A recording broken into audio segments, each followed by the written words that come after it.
in the interview.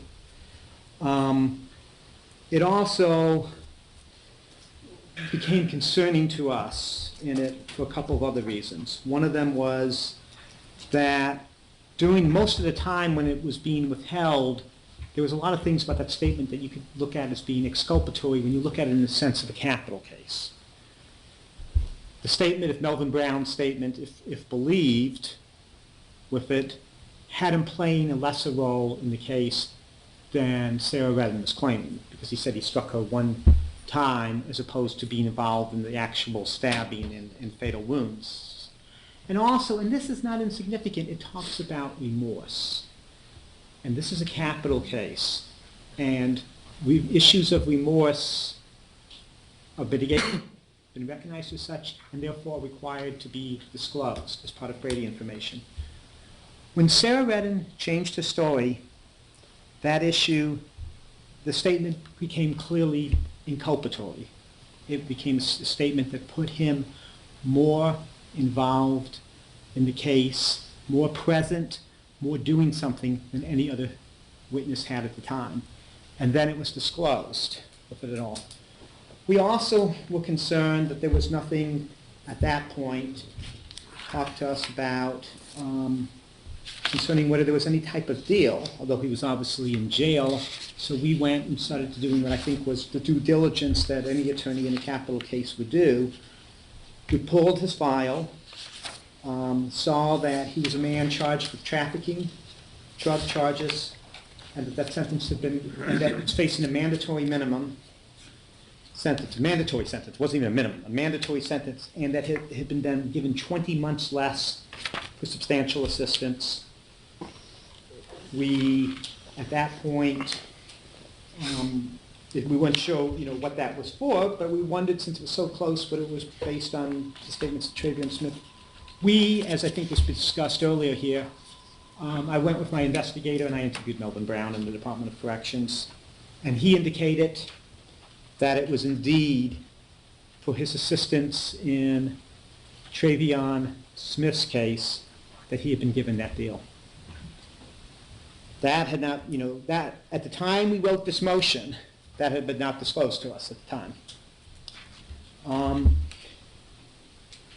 We began to be concerned and we began to realize that we have duties in this case that have to do with the fact that since this is a capital case, because we are responsible for ensuring that the discovery in this case is given to us properly.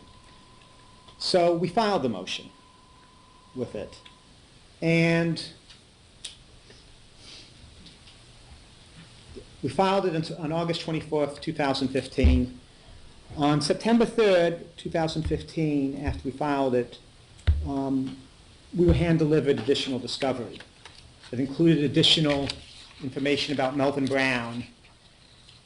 And we certainly appreciated that, but some of the things that we read, and we don't include in the motion, actually raised some more concerns about it for us. One of the things that we got was an email, and this had been something that had been said to us too that was consistent with this email, but it was an email that they provided to us from Mr. Waller to Ms. I believe it's now Felt, but was Ms. Smith, I think, at the time,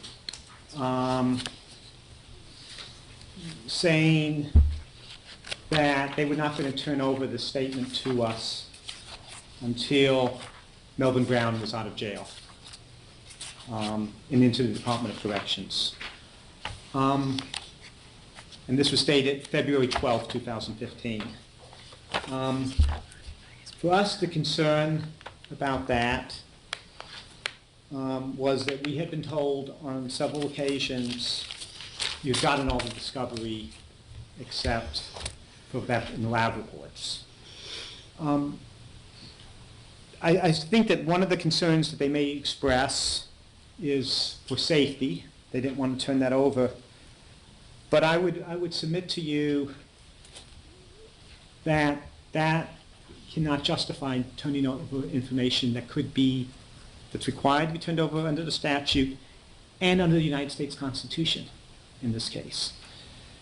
The reasons include there's more than one jail. There's ways for the jails to safeguard the people. There's more than one jail in this county. There is safekeeping. But also there is a provision under a statute, I believe it's 15A 908, that if they feel they need to get a protective order, they can get a protective order. But they can't go around and make that decision without judicial approval of that. The other problem, too, is that Melvin Brown was sentenced March 17th, 2015, and it was still several more months before we got the statement. So that actually caused us concerns. The other thing that we were concerned about was at that point we got additional information. We got information more about the deal or the arrangements, and we'll talk more about that. They gave us some information that there was, in fact, that he'd been given credit for substantial assistance, result of it. And we found out for the first time that there was actually a video, a tape recording of the, I believe it's just audio, of Melvin Brown's statement. We learned about, at that point for the first time, about Chris Clegg, who we talked about earlier, who has a statement from both Mr. Anthony and from Travion that is consistent with the theory that it was Anthony alone who did the killing, and that Anthony said that. And we had not learned about it, and that statement was well over a year old. It was done in May, and it was done in June. Again, it was the first we learned about that, with that. I understand in the state's position, and I understand things that happen, that there's been multiple prosecutors on the case. There's apparently been multiple victim assistance people, if I'm remembering that correct. But we definitely had concerns about all of this too. And the state volunteered, and I want to say this, that this is something we appreciate and something that we do plan to take advantage of, which is that we can personally go ahead and review their files to make sure there isn't anything that's been inadvertently missing. And in some ways it would be tempting just to stop it there. But the concern is that there was evidence that seems they knew about that we did not get. We have to take the steps that are necessary to ensure that this case is done right the first time, that there isn't evidence out there that would be important to whether this man gets executed or not, whether he's found guilty of first-degree murder or not. There's been a long history in the state of people who have been given a death sentence and only to later discover that there's been information that was hidden, that whether it was through inadvertence of the prosecutor, problems with the police, or whatever, the evidence not being turned over. Reason we have an open file law in the first place, I think, is largely attributable to the case of Alan Gell, where a man who was clearly in custody when the crime took place, and there was evidence to show that, but that information wasn't done. This is simply a form of discovery that our courts have recognized can be done. It is rare, but the arguments are in there under the State v. Buckner decision. It involved having a deposition of a lawyer.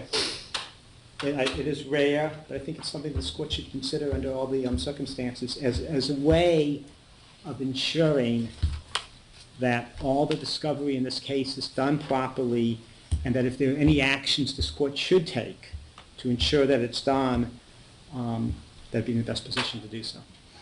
Thank you. Ms. Shikita? Yes, Your Honor, if I may approach.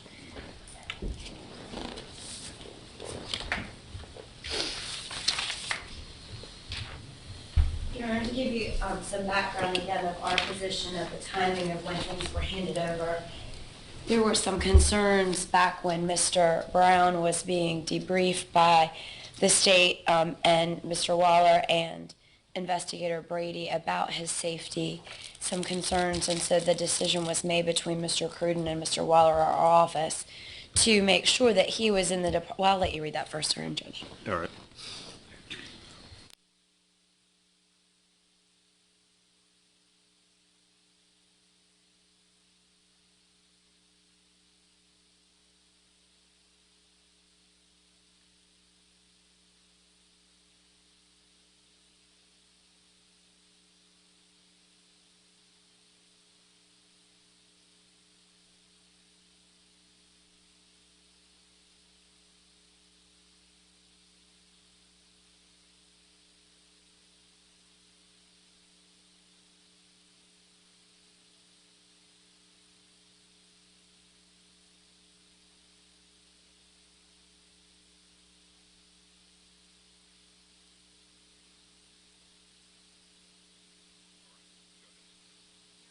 So the decision was made to wait until that was done. To put into context, when we received that motion, as soon as Ms. Redden met with us and we sat down and interviewed her, I believe before even the following business day, Mr. Waller contacted the defense attorneys to let them know that this was happening.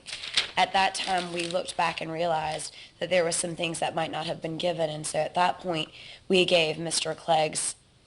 Brown's statement over, and to suggest that it was inculpatory then exculpatory in any regard, it was that the first person who struck this woman who later up savagely stabbed to death was this defendant. So if you want to spin that as exculpatory, I don't know how you do that, but we gave that to the defense and let them have that along with some other things. When we received this motion to depose Mr. Waller, first of all, I would submit that citing post-conviction case law is not sufficient for Your Honor to grant this. But out of an abundance of caution, we wrote a 3-page letter. We went back through our entire file to make sure that there was nothing that had not been handed over, because things do fall through the cracks, and they shouldn't, and that's why these safeguards are in place. So out of an abundance of caution, you can see from my letter, we photocopied and recopied everything from August of 2013 until the present.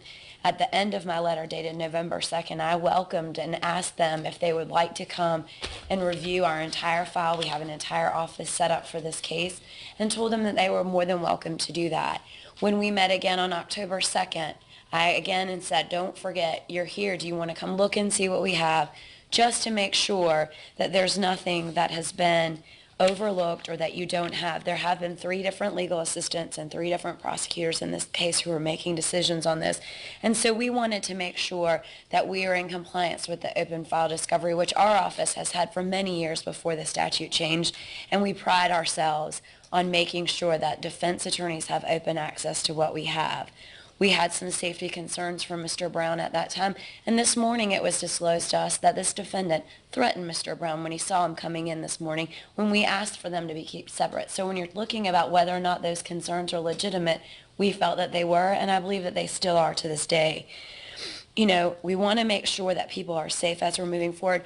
All of these files, all of the Clegg information, all of the Melvin Brown information, all of the discovery was provided before we even had a trial date set for this particular defendant. At the time when we were going through the files and getting ready, it was for Mr. Anthony's case, who was supposed to be tried in September of this year, and we wanted to make sure both sides had everything, and so we gave that to them. Yes, 903 requires that we turn things over. We have done that. Should we have turned it over a couple of months earlier? Perhaps. But the fact of the matter is we turned it over.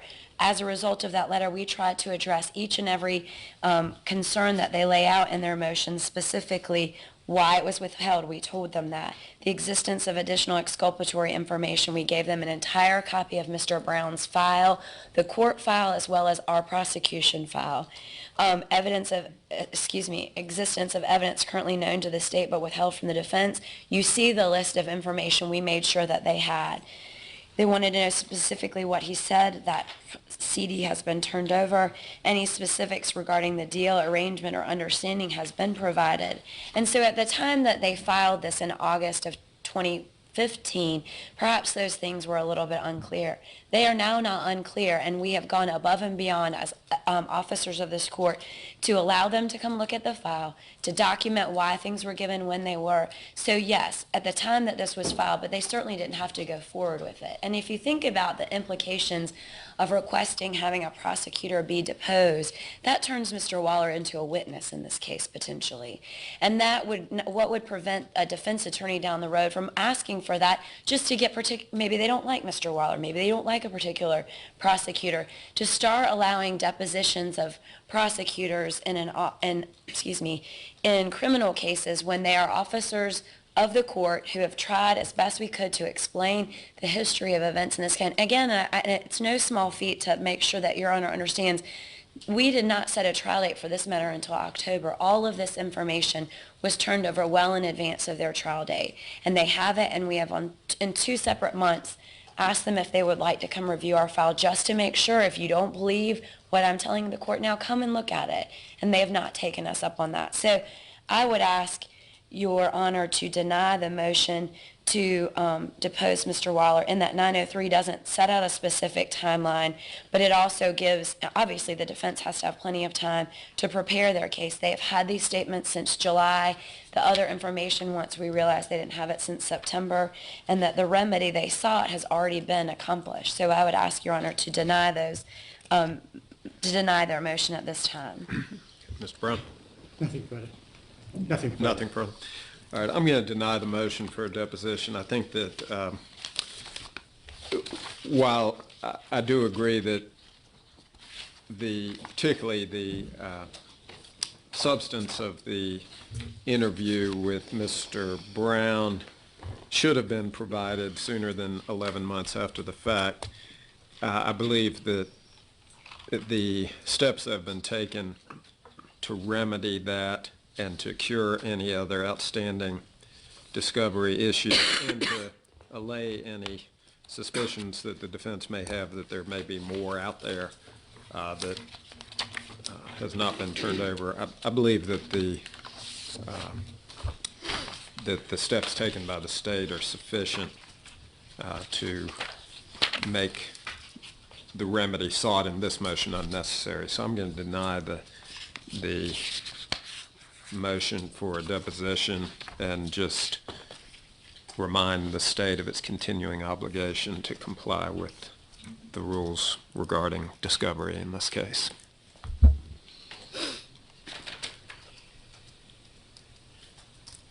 The next motion, Your Honor, is the motion to reveal deals or concessions. And I believe in the motion that the major person that we're talking about, although this would include any and all witnesses, would involve Sarah Redden in it. It is my understanding that as of today's date, I believe this was again said in court, there is no deal that has been in place between the state and Ms. Redden.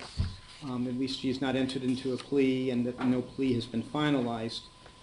I would say that I believe under the spirit of this law, it requires more than just necessarily a formal deals. And I would say specifically, we would argue that we are entitled, if there has been any discussions about what potential deals might be, if she testifies consistent. This was before she had changed the story, if she had testified consistent with that statement, what she might be looking at, whether there's anything that talked about that deal changing as a result of a second statement, and those type of things. That would include, I think, conversations with that regard that the state has had with the defense attorney in the case that may have been relayed to her and all. I think all of that is relevant. So we don't have a situation where she gets up testifying, charged still with first-degree murder, but her knowing, in fact, that by doing this she's likely to get something else because of what she's been told. And we also think it's relevant that she was told originally she was going to get this because of her statement was this, but it might be changing now as a result of that. So I believe any of that type of negotiation and information is proper impeachment information if we have it, and therefore I think it's discoverable under the impeachment line of cases going with Brady, Bagley and Giglio and cases like that. Mr. Waller.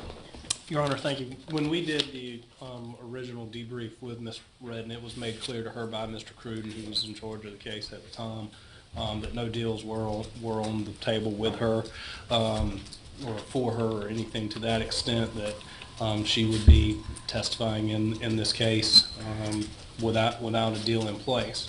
Since that time, I know Judge Stevens has asked several times at homicide status hearings if the state does intend to offer Ms. Redden a deal prior to trial. That has been answered in the affirmative. However, I will tell Your Honor, there has been no deal negotiations with Ms. Redden or specifically through Ms. Godwin in putting any kind of plea agreement in place as of today's date. She does not have an offer. She does not have a deal in place. I know there's nothing to disclose on that because there's been nothing put on the table. And I think in the video from July of 2015, when Ms. Redden makes her statement, and I think I and Ms. Shakita are on video saying you do realize that you do not have a deal in place and that you are still charged with first-degree murder. I don't have the transcript right in front of me, so but I recall seeing that at some point. So she doesn't have anything right now. All right. What I'll say about this is that based on that representation in open court, I'm going to deny the motion for and not require the state to take further action at this moment, but in the event that a deal or concession is reached, then the state would be obligated to provide that information promptly to the defense. Yes, sir. Understand.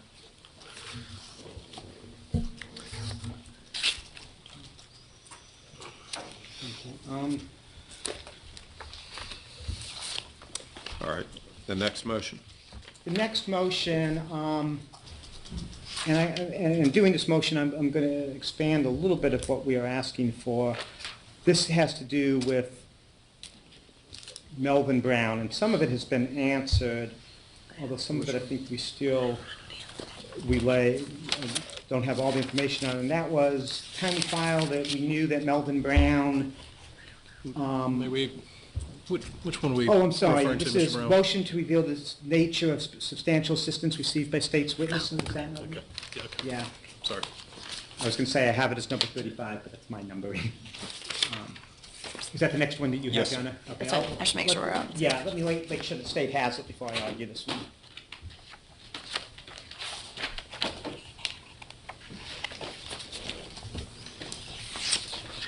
Here it is. I got it. I have it. Thank you. Okay. At the time that we did the motion in this filing, we had strong reason to believe that there was substantial, that we knew that Melvin Brown had made a statement and that substantial assistance was found. We figured that out from the court file.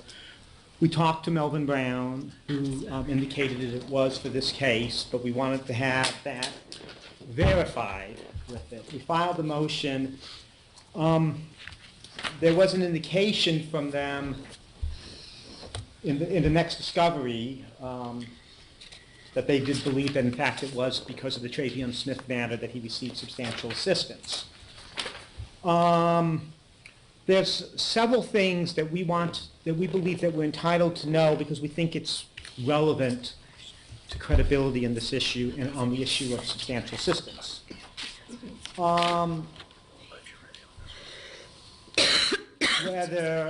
First of all, whether this agreement in all involved anything to do also by agreeing to substantial assistance, was there anything in the agreement that called for him to testify?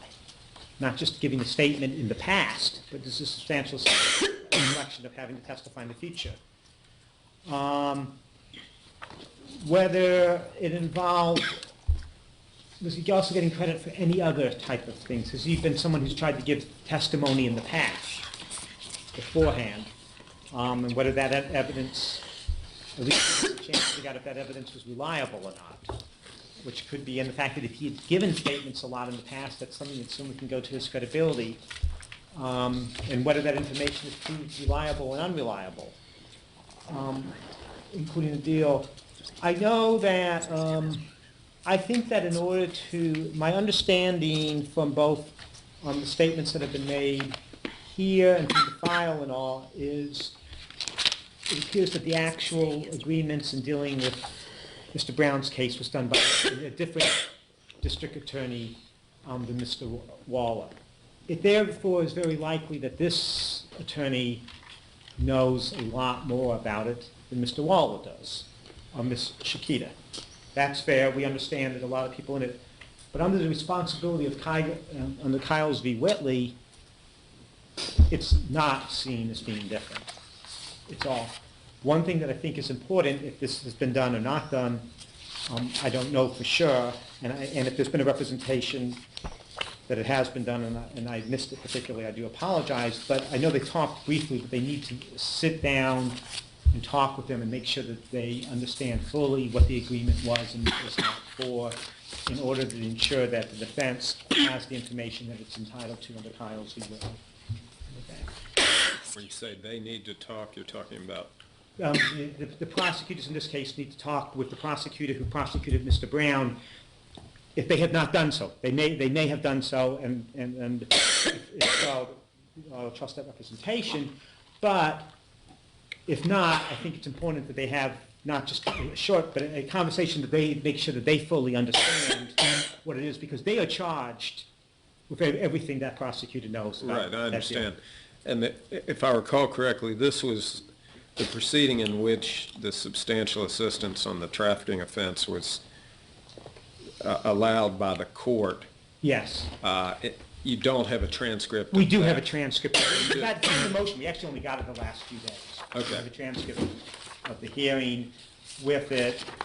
They do say that in the first hearing that there is substantial assistance. Correct, and it's in the second, so that was in two parts, Your Honor, and the dates are on here because this got confusing for me as well.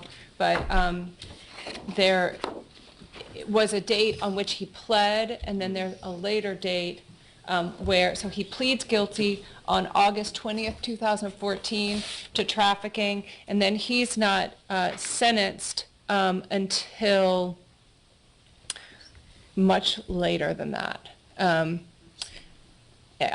remember it being early the next year, March. It's So March 17th of 2015. Right. And from my reading of the transcripts, that we just got them, so it could have been missing some details, but there was more information about the substantial assistance in the March transcript than there was in the August transcript. It said that I think it said that their substantial assistance was done because of a murder case.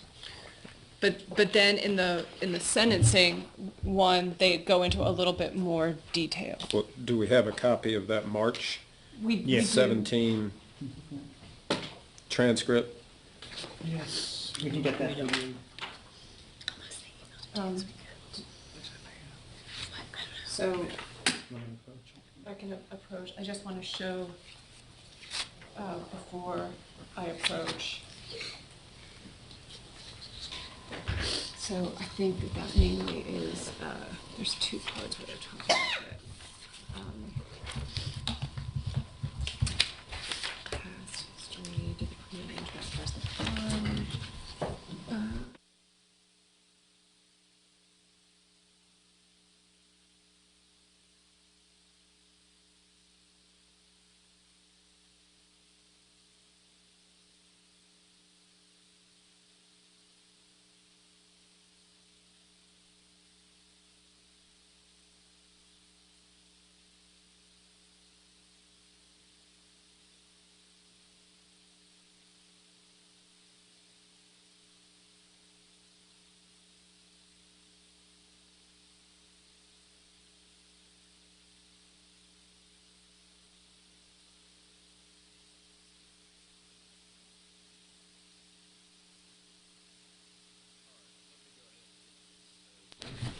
On this? There, as I mentioned earlier, Your Honor, there was the one debrief that I'm aware of for any case. I don't know that Mr. Brown was debriefed about drug cases or anything like that. I have spoken to Mr. Stevens about the case. After I did was involved with the original debrief, I said Mr. Brown came in, he talked to us. He told us some information that was consistent with other evidence that we had at the scene. Told him that, said you do with your case as you see fit to do with your case. And honestly, that's where I left it until, in passing in the hall, I found out that he had in fact been sentenced and moved on, and then started providing this information that we're talking about. So In speaking, I did get the file from Mr. Stevens, and it appears that the substantial assistance that he did receive was based on this case for coming in and sitting down and talking with us for 30 for 30 minutes. So that is the only assistance that Mr. Brown provided in this case that I am aware of. And from my conversation with Mr. Stevens, that's what he received the credit for. Now, if the transcript says there were some other things involved, then I wasn't there, not present, but I do know that according to Mr. Stevens' file and our conversation, that this was what he got some assistance for.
Copy of the transcript of the proceeding before Judge Gessner in which he found substantial assistance. Yes.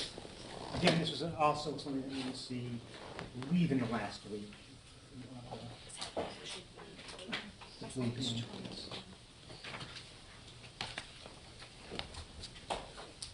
Your Honor, we didn't bring multiple copies of all of these.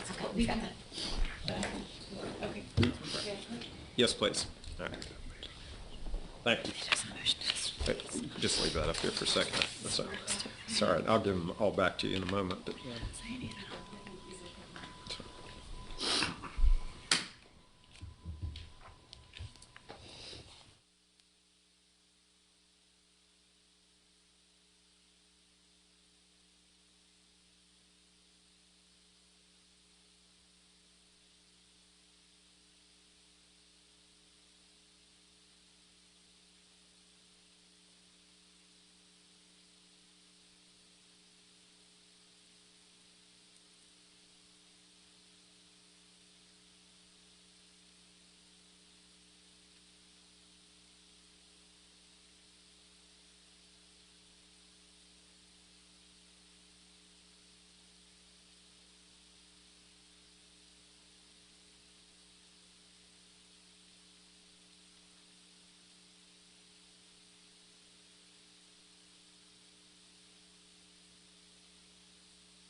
So I reviewed the transcript of August 20, 2014, at which time there was both a motion to suppress and a plea in the case of State versus Melvin Brown.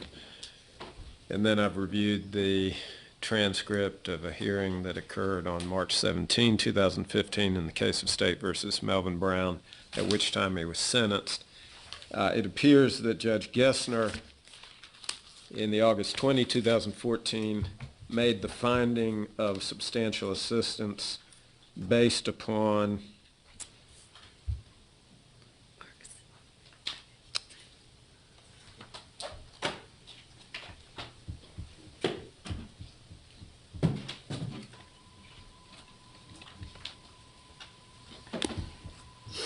a pending homicide case in which he gave information to the detectives.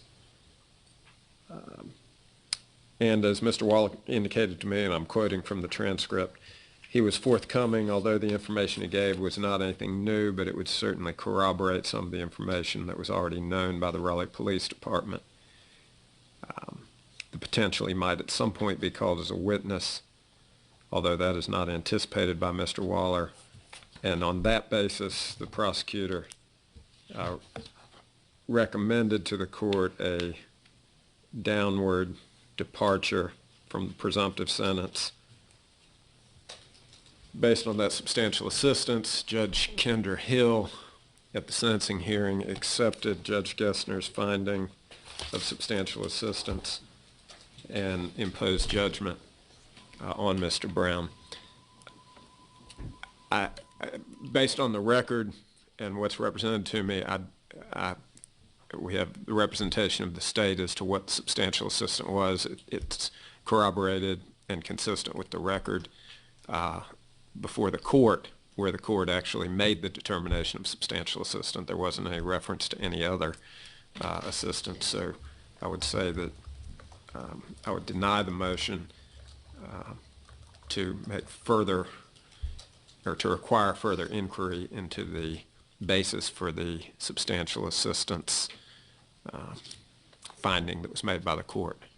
I guess I would request, or respectfully ask, that the order, what it requires, further part of it at all, at least that it be part of an order that if there is any information that is known to the state being the entity, the state, police and prosecutors, that information is required to be turned over to us.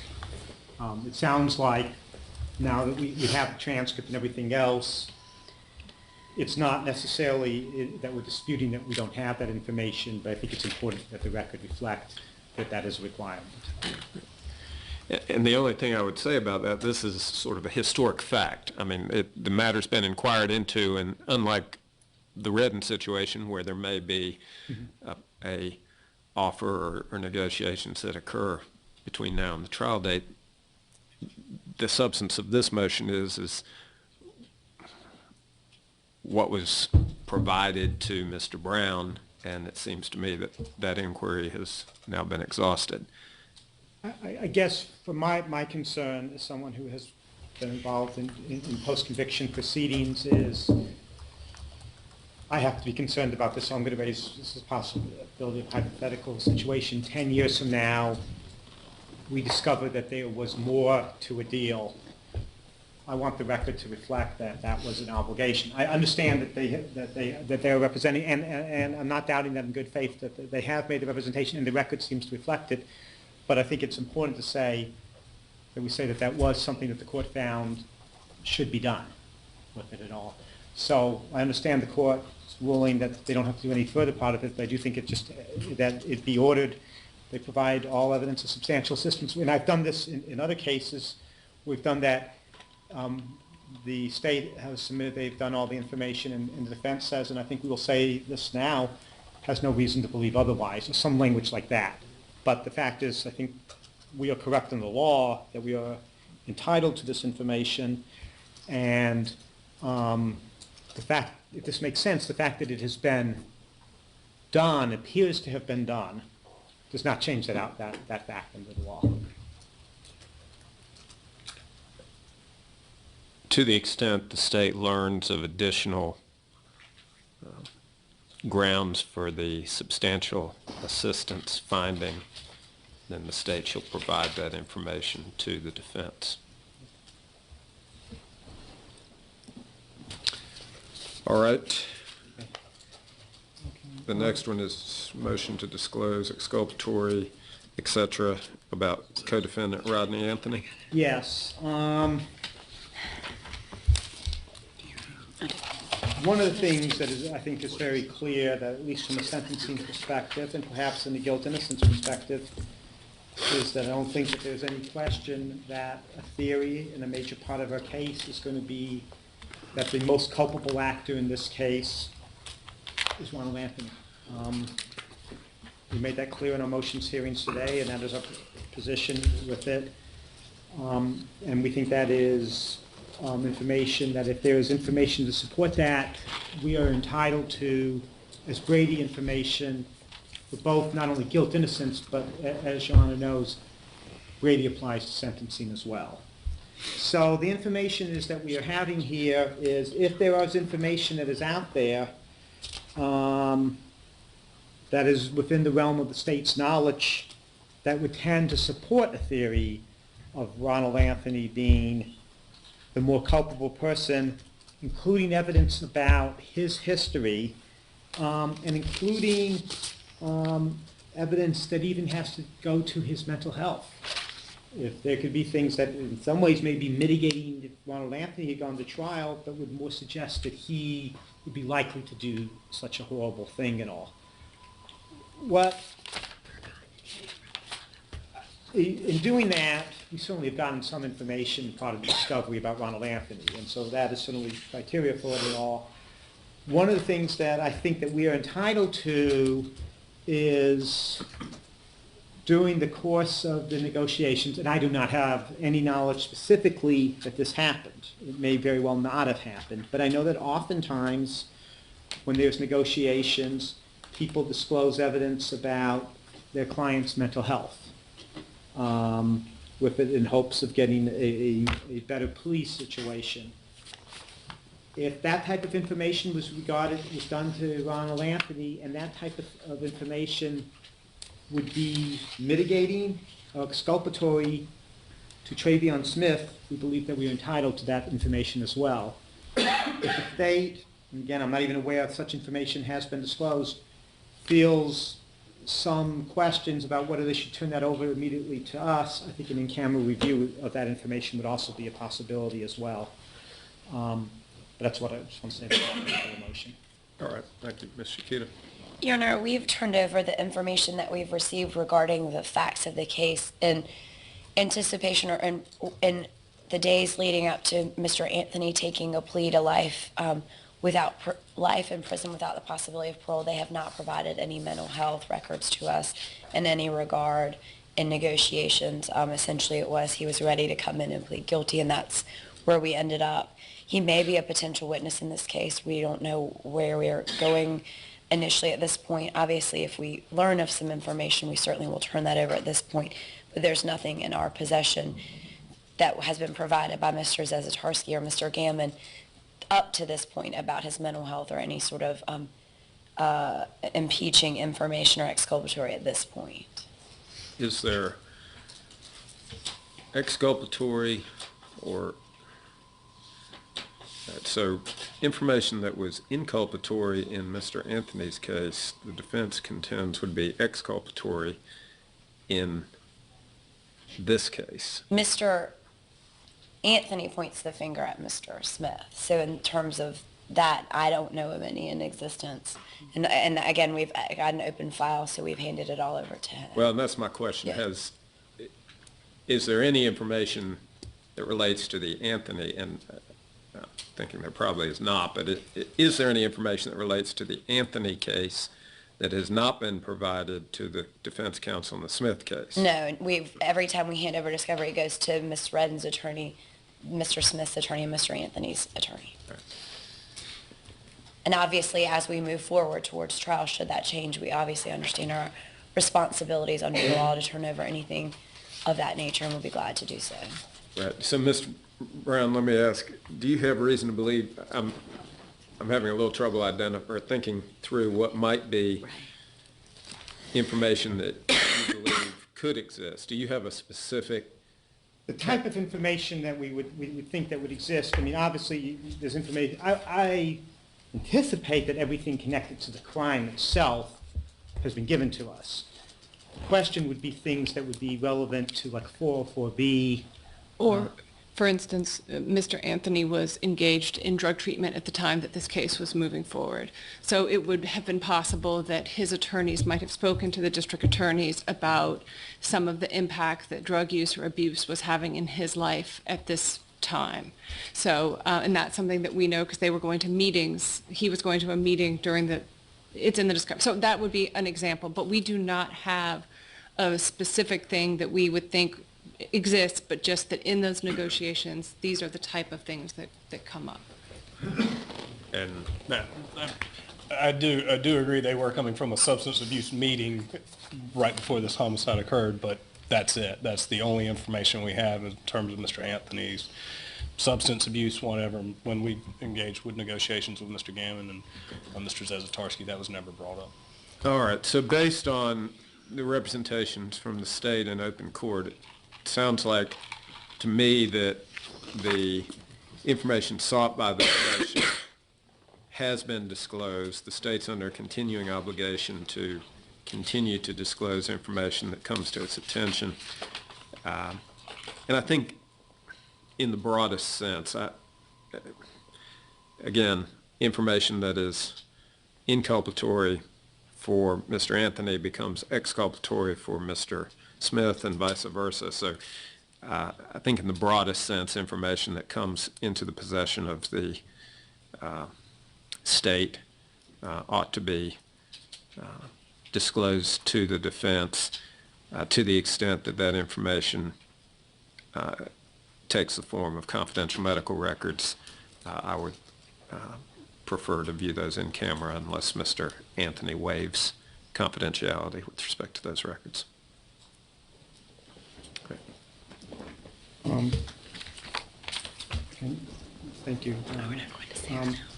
The next motion, I think, has to do with PIN reports. And PIN, I actually realize now, I was thinking about it, may not be accurate, but the access that the state has to criminal records. I think we've already discussed in the previous motion about the state's witnesses. The reason for this motion, and to be honest, I don't know if this is the practice in this county, I just know that it is in some counties where prosecutors will go and run criminal record checks on prospective jurors. It is our contention that if they do this practice, and again, I really do not know if they do here or not, it's our contention that we should be entitled to those records as well, simply because it would be unfair, simply because we're not hooked into that particular system, not to have that same advantage that they do.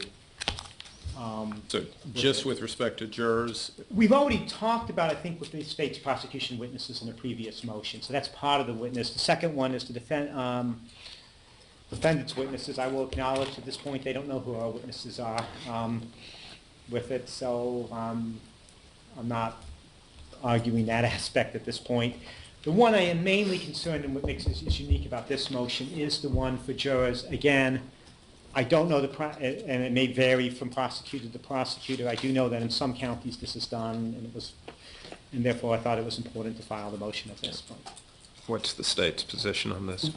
Sir, and it has been addressed, but certainly as we develop our witness list, we'll provide the criminal histories on any potential witnesses. Regarding jurors, it's not required in the statute for us to provide that. If we'd run them, though, we'll provide them to them. All right, so we'll allow that by consent. Okay.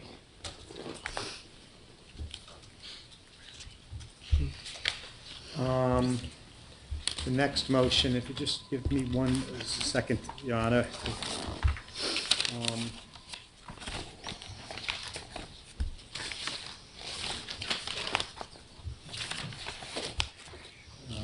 Well, I think I know that motion pretty well. This is I will say is a standard motion that we do file in capital cases, or that I file in capital cases, that simply, I think the first 2 parts of it, it contains 3 parts about it. And the first is that the state should be required to turn in any information that if the prosecutors go out and interview a witness, and that witness says something that is different than what we have from any other statements about it, with it, whether that difference is exculpatory, inculpatory, regardless of it and all, they're required to turn that over to us with it. That's under the statute, and so we're entitled to that information.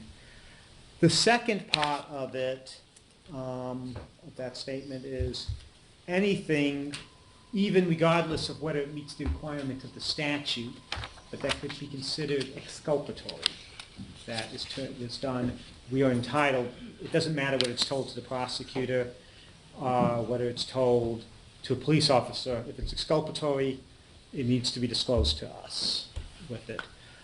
The third part of the motion, and I realize the third part of the motion is one that goes beyond what is obviously said in the statute in Brady, but it is our contention that the more efficient and safer process would be for them to turn over all the information from us, because we are involved in a capital case in which,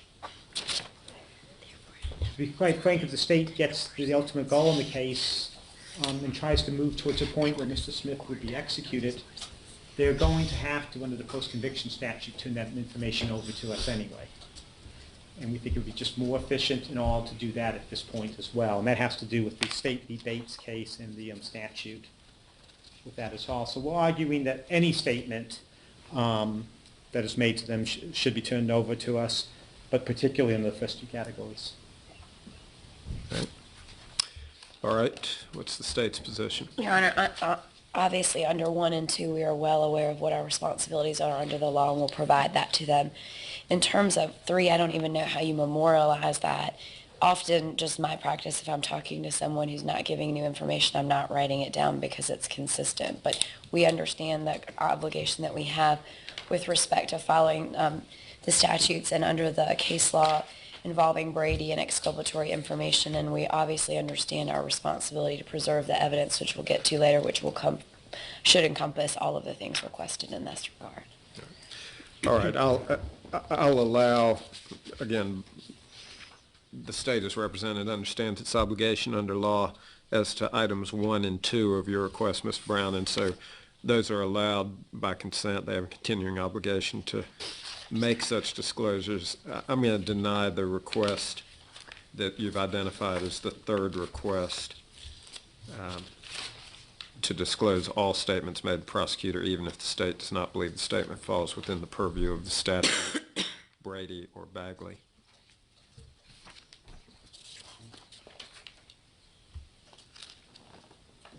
If I may just have one moment. Yes, sir. Before we go to the next one.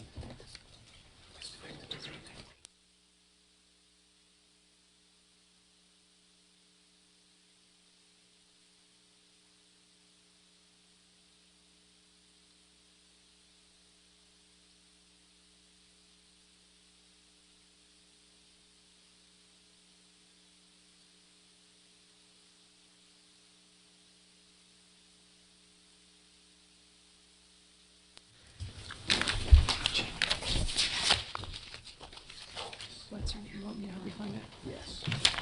I found it.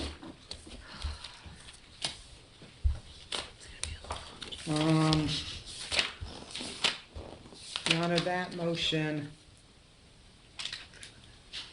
simply is a request that, like a lot of the other evidence that has been provided in trial, that we be given, if we should get to a sentencing phase in this trial, it is very likely that the state may try to introduce victim impact evidence.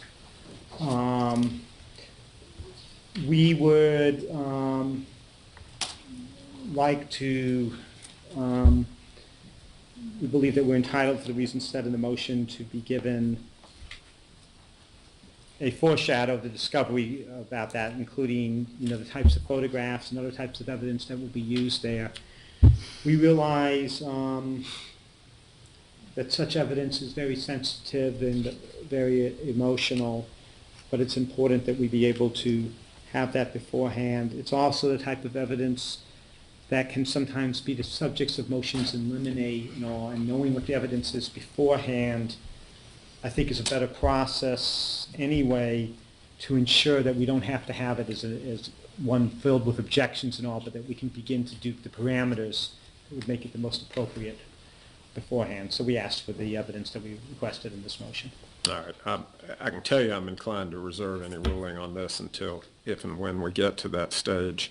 Well, and specifically we're asking for it in discovery as opposed to any rulings about the victim impact evidence. Right, I know that, but it more along the lines, as you mentioned, motion in limine, that would be, I think, a more appropriate method of handling it rather than ask the victims in this case to prepare victim impact statements at this early stage of the proceedings and provide those to you in discovery. I don't believe that the law contemplates that, but I think that it may be, if and when we get to a point where a victim impact statement is relevant, your suggestion that there be some foreshadowing of what illustrative exhibits or things of that sort may be necessary. But let me hear from the state.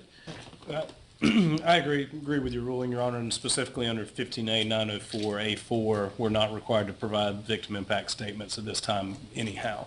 So I would ask that you deny the motion at this time or reserve ruling until we get to that phase. But certainly, and there's some law on what they can say during a victim impact statement during a penalty phase. We will go over that with them, but as to specific statements, I would ask that you deny the motion at this time. All right, that's what I'm going to do, but without prejudice to you raising it at a later stage.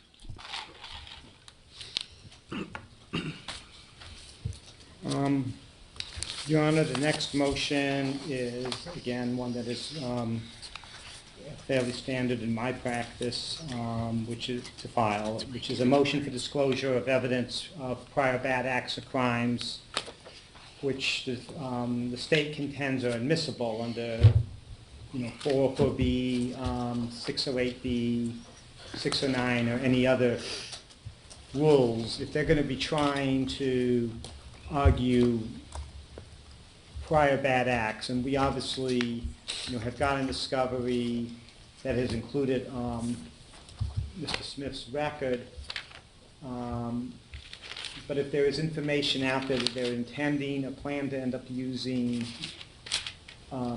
concerning these areas that we have not yet been provided, we believe that we are entitled to that before trial, so we can properly go out and investigate it and prepare to meet those types of incidents. And what's the state's position on that? Currently, Your Honor, we do not have any 404B evidence that we intend to offer in the case. They have been provided with Mr. Smith's prior conviction worksheet. I have copies of that if they need another copy, including all the printouts. So 404B, I would tell you at this time I do not anticipate that. If anything comes up that changes that position, we'll let Mr. Brown and Ms. D know. The 608B, specific instances of conduct, the only thing I can think about that is if I know that a motion's coming up for Mr. Smith's DAC records and public school records, if something comes up in that during the course of receiving those documents, if our motion's granted, we'll make the court aware of that as well. All right. Based on that representation, I don't think we need, I'm not going to allow the motion for 404B. I'll just remind the state of its continuing obligation with respect to that. And should their position change with respect to 404B, then the state should let the defense know that their position's changed. Likewise with the 608B and other rules. It sounds like as far as past criminal conduct, 609, that's been provided to you. 608B, should information be developed that falls within the scope of that rule, then that should be provided to the defense.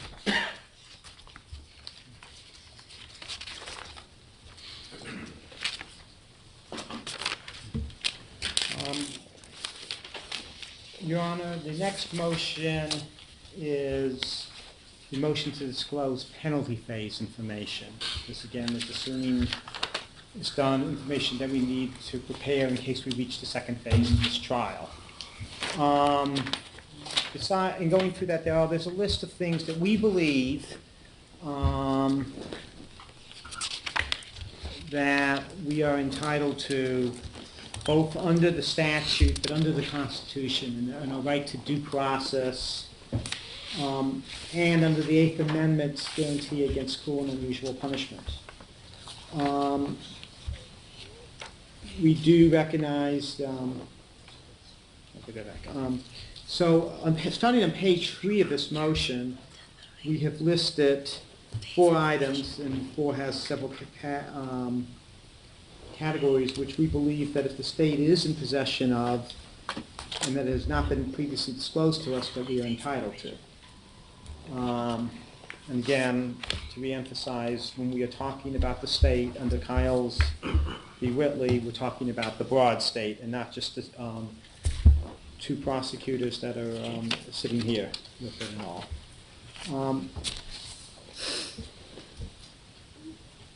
So I can go through in each of these and just give a brief argument about why we feel we're entitled to each of these particular statements.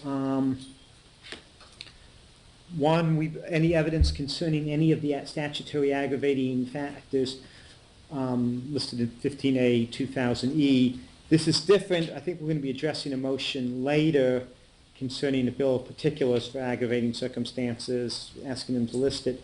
This is basically if they have any evidence that they're going to be used to support an aggravating circumstance that we would not otherwise have in discovery. The classic example, and it does not appear from our research, from the discovery we received to apply here, but would be examples of a defendant with a prior history of violence that could be used as a activity, and they're planning to bring in actual witnesses about that event. If so, I think we're entitled to that type of information beforehand. That's part is covered by the discovery laws, and I think, as I said, by due process and Eighth Amendment. But if there's anything that they're going to do to try to support an aggravating circumstance in this case, that would be outside of the discovery already come. Our argument would be that we're entitled to that information. The second is any information upon which the state might rely in rebuttal to any of the mitigating factors listed in 15A 2000F. The example that often comes up with that is concerning the F1 mitigating circumstance, which is no substantial criminal history. Is there information that the state is going to try to introduce that would try to show that he does in fact have a criminal history, that to rebut that mitigating circumstance and all? And they may, there have been cases where state prosecutors offered live evidence about that or introduced records and stuff like that. If there's evidence that they have, and we do have right now, I believe we have Mr. Smith's record, but very limited else, that they're going to use to try to rebut that, again, we need to be aware of that. Any information, if they have any information that's limited to, that demonstrates that there is a mitigating circumstance out there that would support the possibility of a mitigating circumstance under 15A 2000F, and I think that includes statutory and non-statutory mitigating circumstances. If they have that information with it, the state, again, being the larger state, we are entitled to that information as well under the U.S. Constitution, and especially due process and cruel and unusual punishment. The fourth is any information that might reduce the jurors, urge to sentence the defendant to death.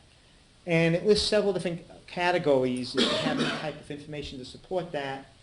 One of them that we ask for is any expression of remorse by this defendant. If they get indication from jail calls or anything like that, does not mean jail calls necessarily in this defendant, but anybody else says, we already know that we've had the case of Melvin Brown, which they talk about him being sorry. If they have anything like that, they're entitled to do that. If there's anything that entitled to the other things that we have, they're entitled to that as well. I mean, we're entitled to that as well. So simply, we're asking for a motion granting us the importance of any information, particularly this, that's relevant to the sentencing phase.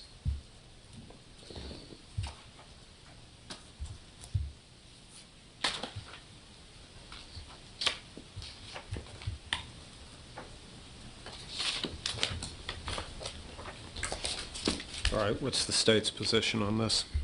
Your Honor, largely, all this information has been provided in discovery already. As to one, number two, rebuttal of any mitigating factors. Mr. Brown referenced the F1 has been provided as Mr. Smith's criminal record. Concerning mitigating factors, I believe we're going to get to that point of depending on DAC and public school records, if there's anything in that. If we receive that information, we'll provide that. Anything else has been turned over in discovery. And then the 4A, any expression of remorse by this defendant, not to the state's knowledge. Any acknowledgement of guilt by this defendant for the crime for which he is charged, not to the state's knowledge. Any acknowledgement of responsibility by this defendant for a crime with which he is charged, not to the state's knowledge. Any information concerning cooperation by this defendant with any law enforcement official. He made a statement when he was first arrested, and as has been described earlier, put the blame on Mr. Anthony for everything. So that's the only statement to law enforcement. And any information concerning a satisfactory adjustment to incarceration by this defendant. Again, if we get that information through the DAC records, we'll disclose that as well. All right, Ms. Brown, are there any specific areas? It sounds like there's a agreement to provide certain categories of information if that becomes available. Is there anything specifically that beyond that you would ask of the state? I have a moment.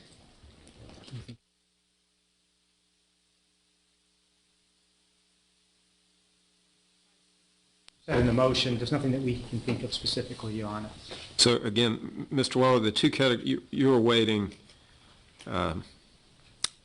prison records and school records. That's coming up. It looks like it.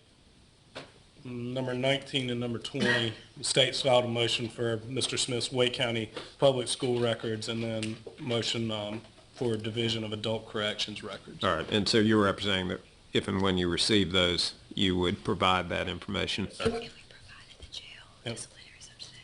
Oh, and that's correct. Earlier this morning, when we got the information about Mr. Smith's jail records, that's already been provided. All right.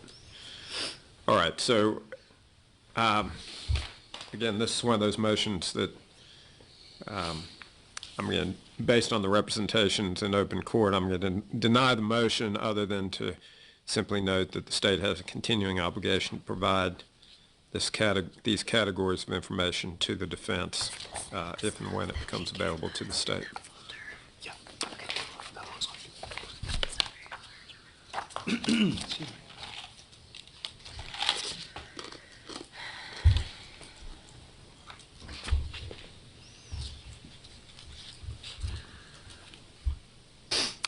All right, so the next three appear to be the state's motions, is that correct? Yes, sir. All right, so motion for reciprocal discovery. That is.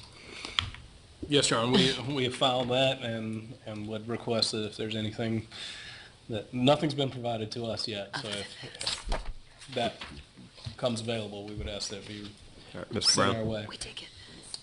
We recognize our requirements of reciprocal discovery. If we make if under the statute we make a decision, whatever the specific order, I'm trying to remember a reasonable decision that we'll be providing experts, we will, as soon as we do that, provide that report. As far as notice of defenses, and I can say at this point that we are not anticipating entering any of the specific notices of defenses, but if so, we were wondering what our specific deadline would be for that. With it. And has that been addressed in a prior court order? No, sir. No. Okay. No, sir.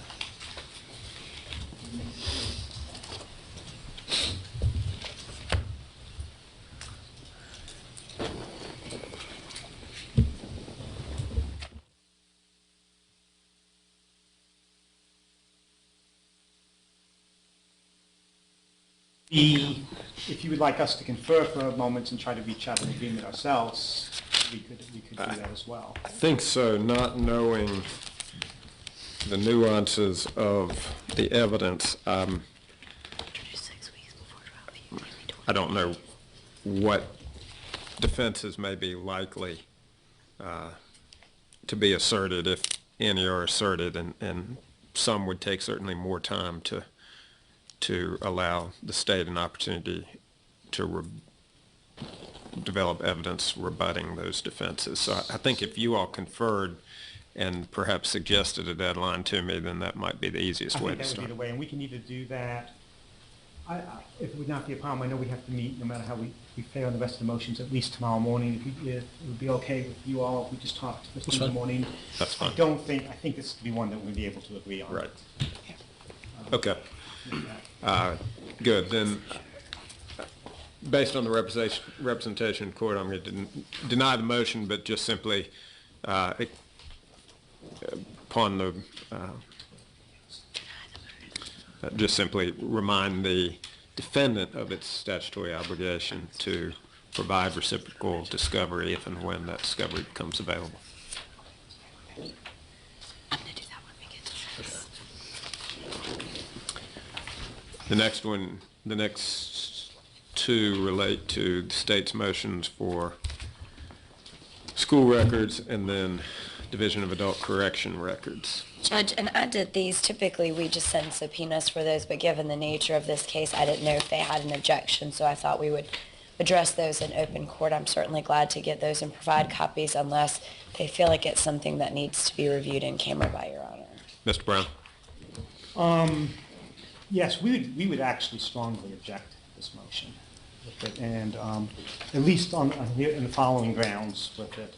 And I'm going to go sit back down. Yes, sir. It's not a smart thing to stand up. In it, and a reason for that is that we do think, and especially in the nature of this in a capital case, is that there has to be some things in it before you go into the privacy of the school records here with it. The school records are protected, both privacy concerns are protected by both state statute and by federal statute. I understand that both have provisions that allow it to be for court orders in it, but both of them, in talking about it, there's not a lot of cases on the subject, but the cases I can find talk about that there is an increased need for privacy. There is a need for privacy about school records. We don't go in necessarily and say that everybody in the world can have access to school records or that the court should be able to come over.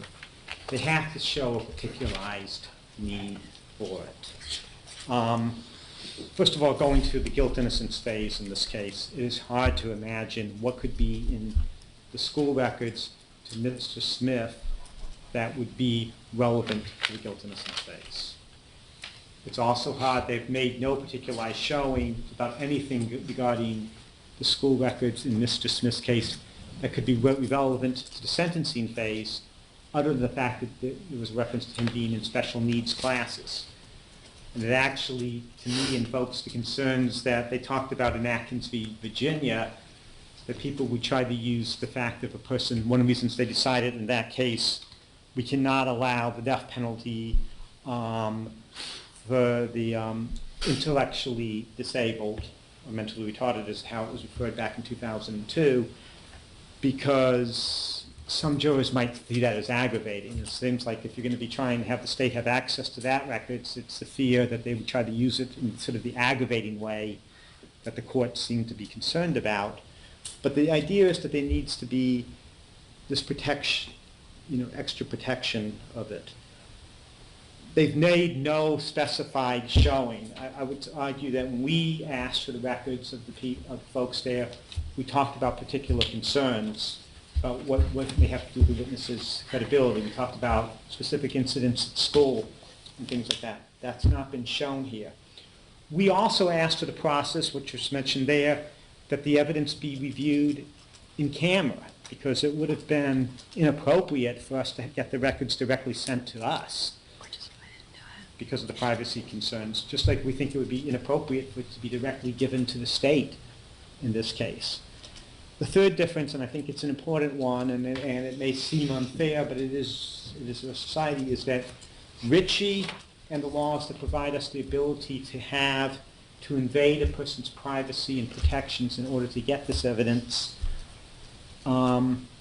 is based on the fact that defendants have constitutional rights. And those rights are to protect the defendants.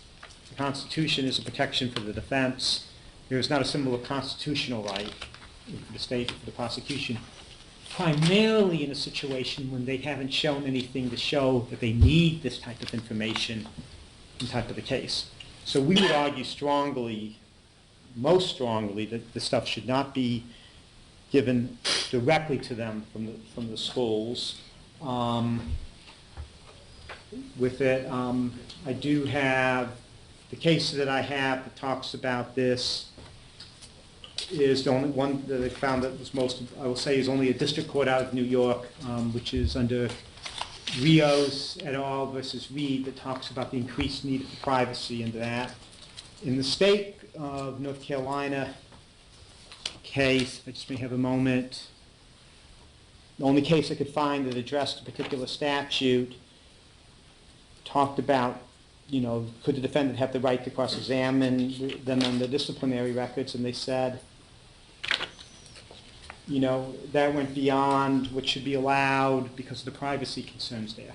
So our argument would be, at the most, allow them to have the information, if it's going to be done in camera, but I would also submit that if it is done in camera and you make a decision after reviewing it that certain items should be disclosed, that we be given an opportunity to argue why we believe that it should not be, in order to protect the rights of Mr. Smith, and that we'd be able to have the chance to have that argument on the record, but ex parte, in order to ensure that the privacy rights of Mr. Smith, because once this is something that once if there's information that is prejudicial to him that is reviewed, that's released, that's something that cannot be corrected.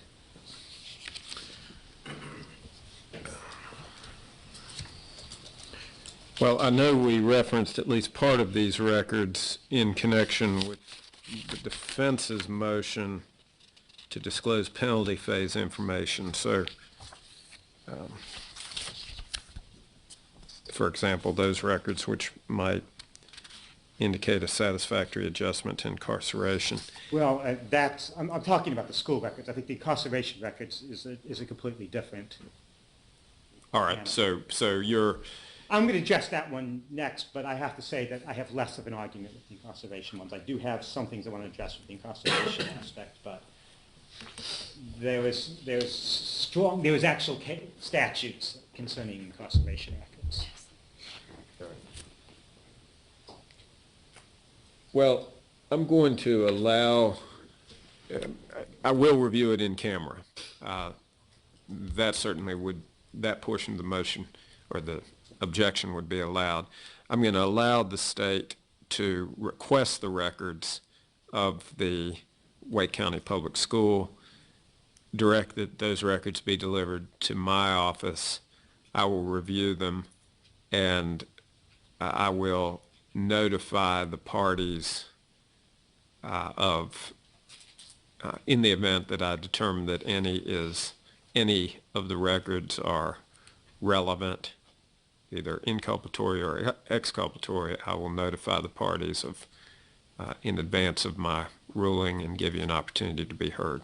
And Judge, just to be clear, one of the other reasons in asking for it is they have given us a small psychological evaluation from the schools, and if it's something, what I anticipate if we get to a penalty phase, we should be able to refute that if there's inconsistent stuff. So just in terms of thinking about why, again, we would be asking for it. But I'm fine with your ruling, and we can address that issue later on. All right, that's fine.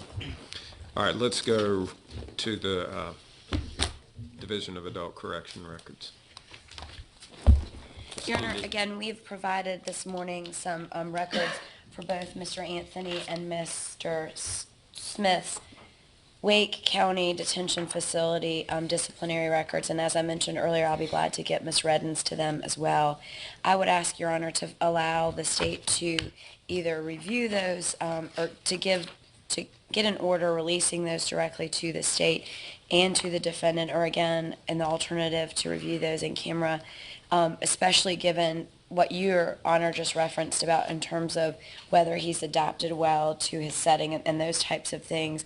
But there is a statute that allows the court to order those records while otherwise, which are confidential, to allow those records to be turned over in terms of providing those to the parties. And so I would ask Your Honor to allow that motion to stand with respect to getting his Division of Adult Corrections. And I did put in there, it appears he was on probation for a small period of time as well as incarcerated for a small period of time. So I don't know how lengthy that would be, but probably not too bad.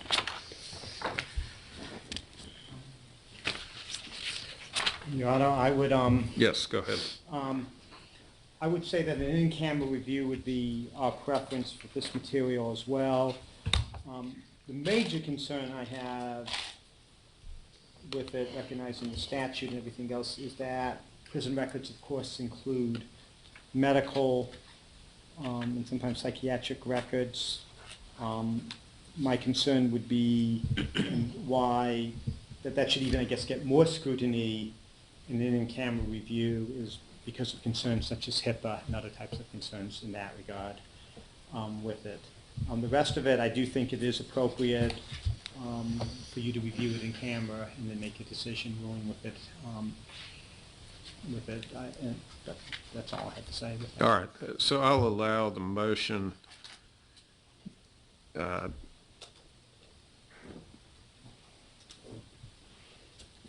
the state to request production of all records and files of the Division of Adult Corrections of Mr. Smith, but that those records are to be delivered to my office. I'll conduct an in-camera review, and I'll treat it the same way that I did the last one, that at the point where I've determined that any of it is relevant, either inculpatory or exculpatory, I will notify the parties, and if anyone wishes to be heard, we'll make arrangements for that to happen. Thank you, Judge.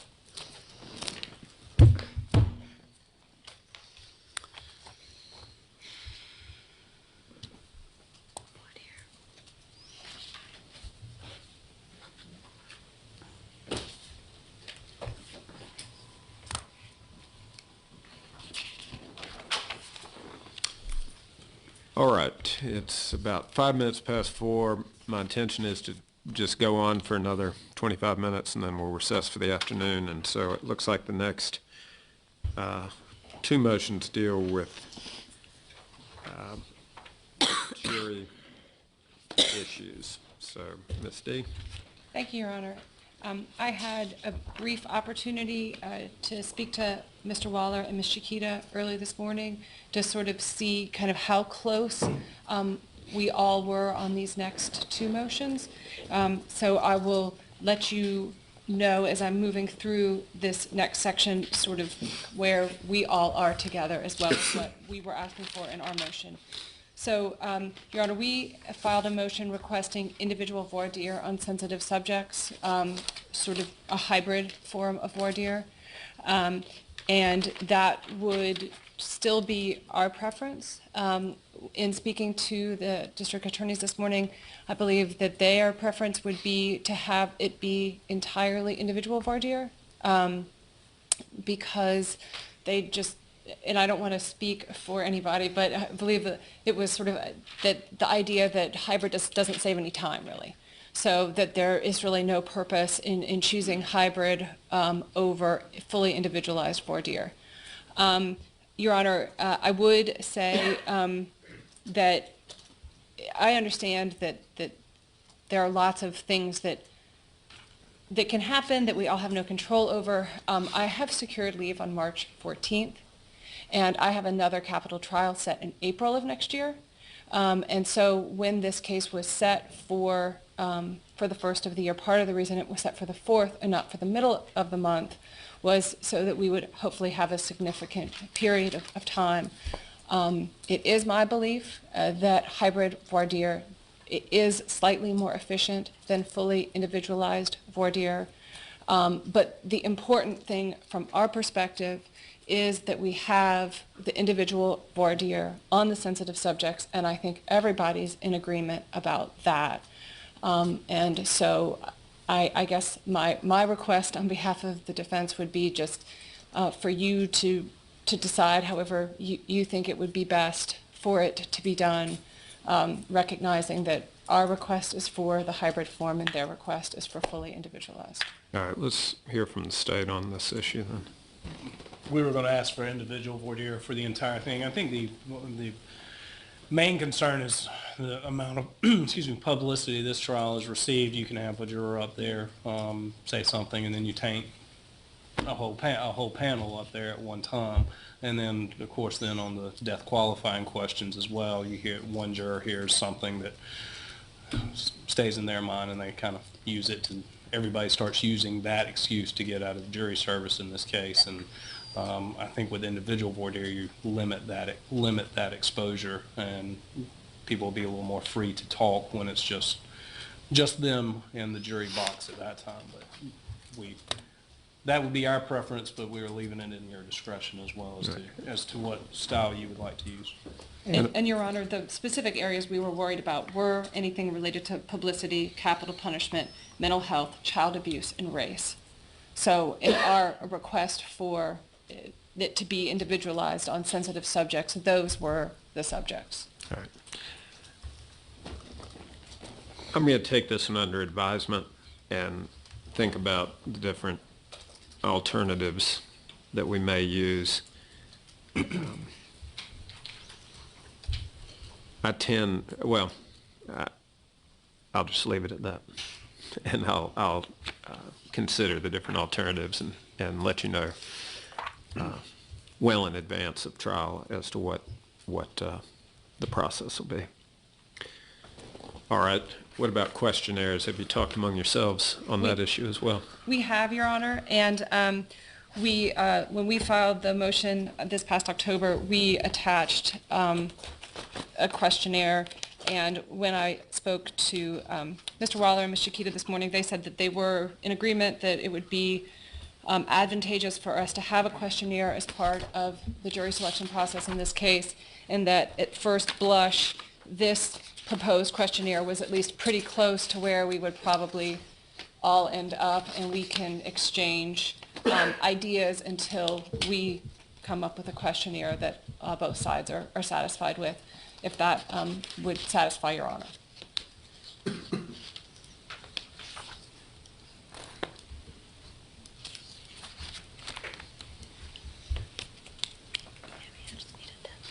Mr. Waller? Your Honor, we're in agreement with that a questionnaire would hopefully help expedite the process a little bit in this case. The questionnaire provided, again, at first blush, seems to be something that both of us are in agreement on, but if maybe we can have a deadline to finalize that questionnaire so that everybody is on the same page as to what we're going to be asking. But we agree that a questionnaire would be useful in this case.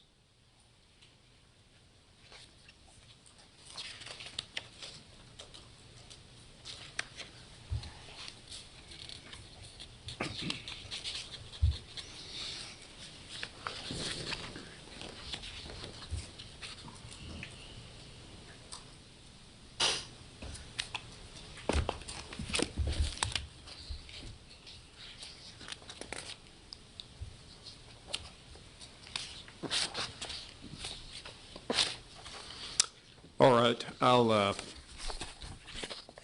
take this under advisement too, and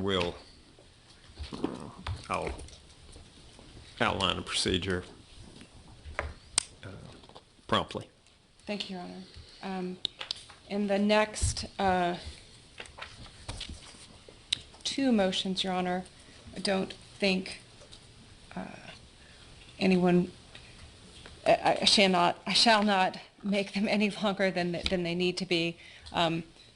Mr. Smith, as has been mentioned, hasn't spoken to anyone or been subject to any searches since his arrest, but he is, and he did at the time that we filed these, which was in 2013. So part of this is that we're looking now at motions that were filed quite some time ago.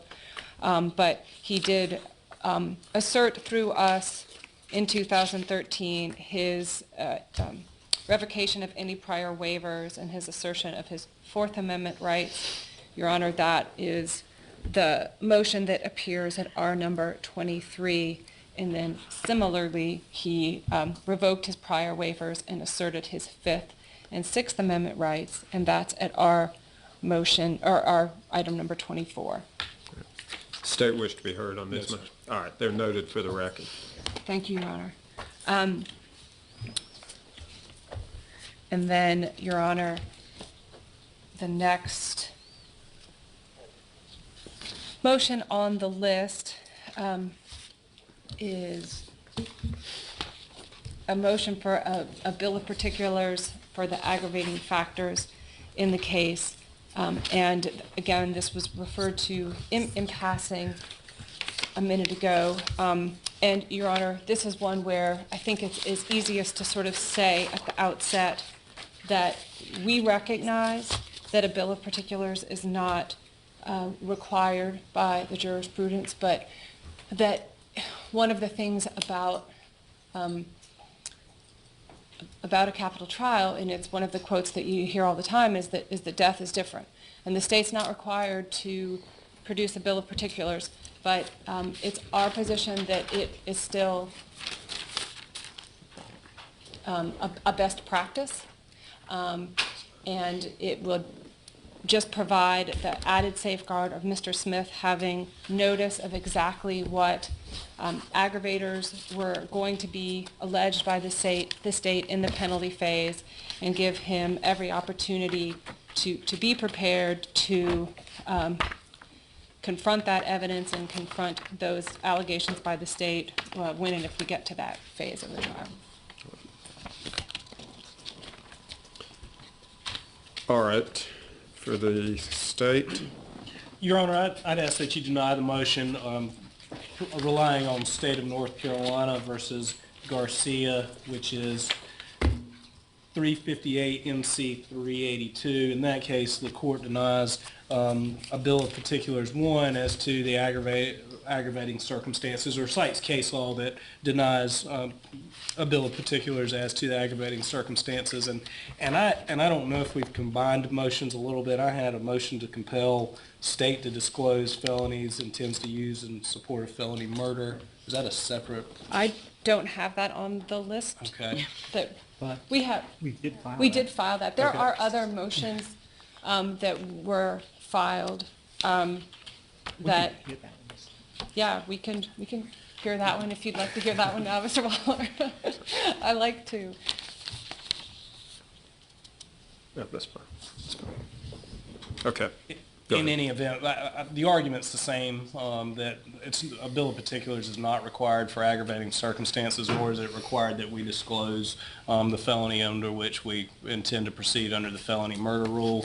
15A 925, bill of particulars only applies to factual information, not legal theories. Certainly aggravating circumstances and what felony we intend to rely on would both fall under that category. Court makes a note of discovery being provided, that puts them on notice of aggravating factors, and we've gone through that today, that they have everything in our open file discovery. And finally, the court notes that aggravating circumstances are what are enumerated in 15A 2000, those 11 factors. So we've complied with what we needed to comply with. I would ask that you not deny the motion as to a bill of particulars. All right. Ms. D, do you want to be heard further on the underlying felony, under the felony murder rule?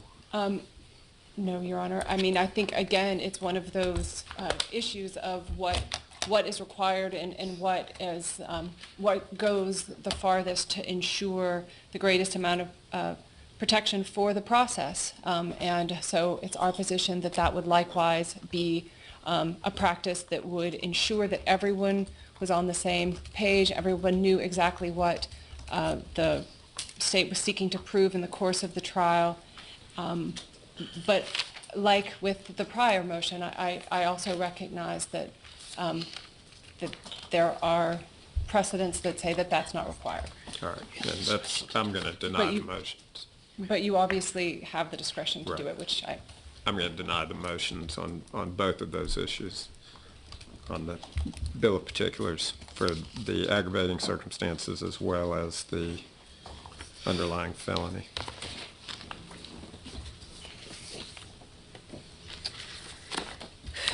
So, Your Honor, the next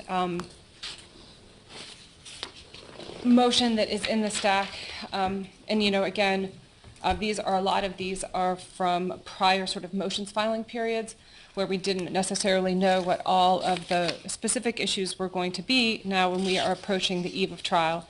But the next motion is the motion to compel investigating officers to turn over all information related to the investigation of this case to the prosecutors. And I understand that the state's position is that that obligation has been met. But I don't think that there would be any harm, Your Honor, in there being just sort of a message to be, there are so many officers that participated in this investigation, and Your Honor has heard a little bit about it, but the way the Raleigh Police Department felt that it made the most sense was that they assigned wholly different investigation numbers to the investigation that took place of the burglary of the downstairs apartment. And that investigation was handled by one team of investigators, and they obviously worked together, but from the police department. And then there was a separate number that was assigned to the investigation that had to do with the homicide and the break-in upstairs. And then, Your Honor, as they moved forward in the investigation, they learned that there had been a whole series of car breaking and enterings that had occurred all through that area over the course of the evening. And I think they've done from what I can tell, they've certainly made the effort to get all of that information as well. They did forensic examinations in both of the apartments. They did extensive forensic examinations of all of the cars that were reported broken into over the whole course of this evening, and this was several hours. There were 911 calls from people in the neighborhood who saw the folks out breaking into cars, and then the physical evidence was analyzed both by the SBI and by the CCBI. So, and then there are items that there's just a lot.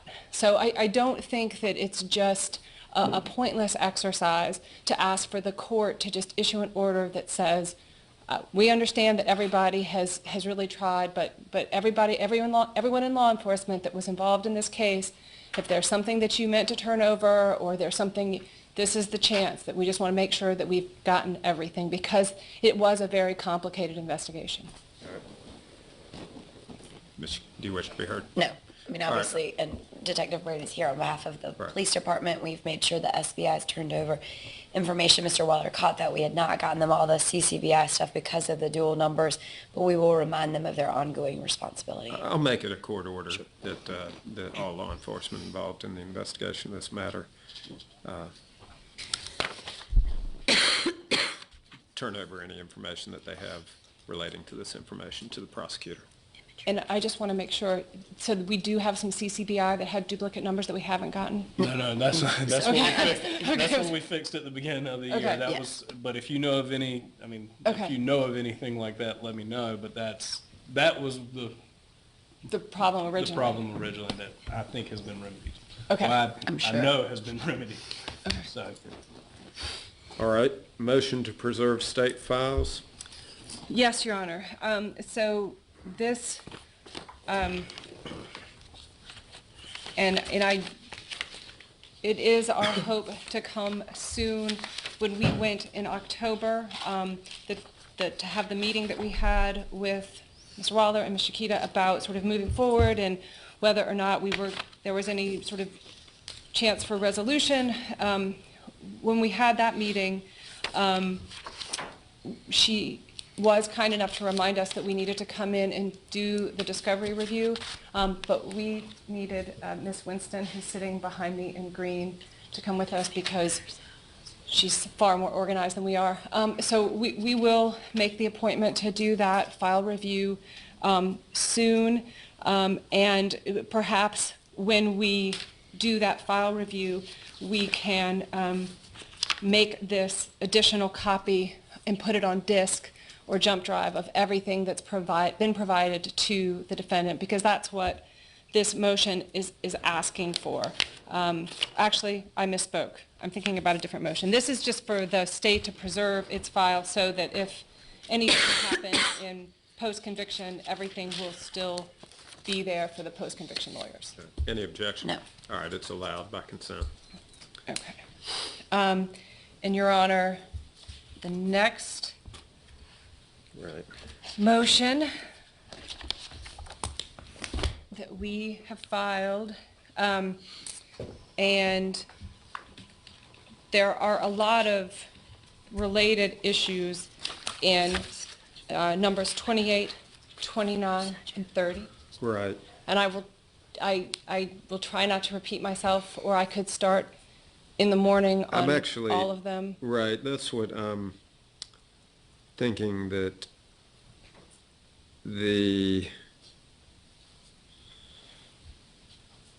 all the way through 33, 28 through 33, we can just take those up in the morning. Okay. Let's look at 34 and 35 real quickly, the motion to preserve evidence. And, Your Honor, that's, got it right here, got my little system, 23. Right.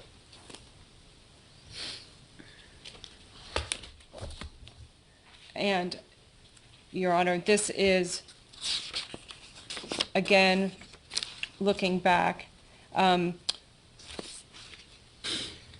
a motion that we filed that basically just tracks 15A 903 and talks about the fact that in order for that statute to have meaning, the evidence must be preserved. I had just a moment when we were talking about the jail calls earlier where I got worried that there might be jail calls that are too old, so they're referred to in the discovery, but that they may not exist anymore. And so this is a motion just to ensure that we don't have those moments. And we make sure that all of the file for the death investigation of Ms. Huggins-Jones is preserved. So the 911 calls, the booking photographs of the defendant and the co-defendants, the video surveillance, emails, the correspondence, and the jail calls, which aren't mentioned specifically, but everything that was gathered by law enforcement or produced by law enforcement in the course of this investigation. What's the state's position? I don't have any objection. We do need to sort out these jail calls overnight and figure out where that's coming from, but otherwise we have no objection. All right, so by consent, that motion will be allowed, and to the extent we need to do something specifically about the jail calls, just bring that to my attention in the morning. And Your Honor, 35. Is what I started sort of talking about a minute ago. And this is the motion to memorialize the discovery that's been provided to the defense, and then we can put that in some sort of format and put it in the court file so it's there for later review if other attorneys in the future need it. And I was going to suggest that we could do that at the same time that we go to the district attorney's office and do the page-by-page comparison of our file to theirs. Ms. Shikita, do you wish to be heard on this? And just to be clear, they're going to memorialize it once they come in, and we're not. We Well- will memorialize it, but Okay. just that we'll have something that we can then sign off on, Okay. that you guys will sign off on, and we'll sign off on, and everyone will say, yes, we put this together, and everybody agrees that this is everything that was given to the defendant at trial. Yes. All right, so that's allowed by consent as well.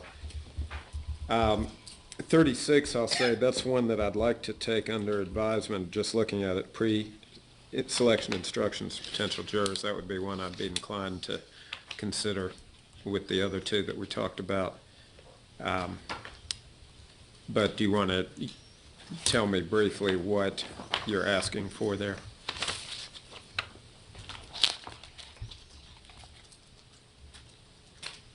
Yes, Your Honor. I would like to tell you what I'm asking for.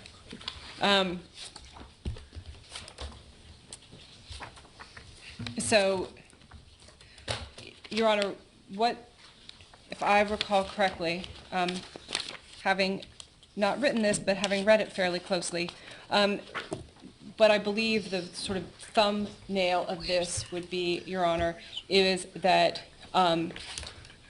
because jurors sometimes have some misconceptions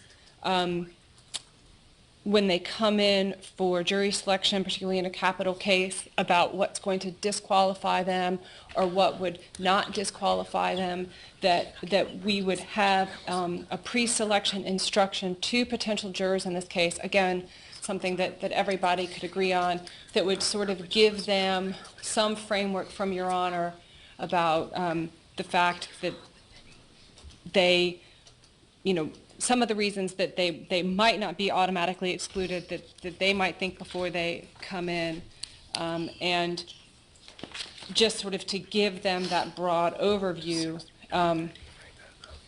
about how the process works and what their duties are going to be and what their duties won't be, and before we start with the jury selection process. Okay. And what's the state's view on this? Your Honor, again, I understand wanting to take this one under advisement, but what I would, the case law in the state of North Carolina versus Steen, S-T-E-E-N, 352 NC 227, leaves that issue completely in the discretion of the court. And what I would ask and what that case seems to stand for is that the pattern jury instruction 106.10 lays out the process for a capital case. The motion and what Ms. Deep requests in that motion gets into explaining the law a lot, and for purposes of jury selection would be my argument. And that anytime you go into expounding upon pattern jury instructions, that can be a bit risky. So if there's some modified instruction or questions that the court wants to pose to potential jurors, I understand that, but there is a pattern jury instruction that covers the issues that are being discussed in this motion. So again, the Steen case says it's in your discretion as to these preliminary instructions, but also I think there's a strong encouragement to stay with the pattern instruction. So that's what I would ask the court to consider doing. All right. What we will do then is recess for the afternoon today. Tomorrow we'll start with, I believe we'll hear back from counsel for Ms. Redden and counsel for Mr. Clegg. We'll talk a little bit more. And I'll tell you, with respect to Mr. Clegg, I've received correspondence via email from, was that Ms. Phelps or? Miss Dara, right. She had indicated to me that, and she wanted me to make sure I let everyone know on the record that she believes she sent you a psychological and a psychiatric report. She did. Okay. If you are communicating, I could not open the report. I could open the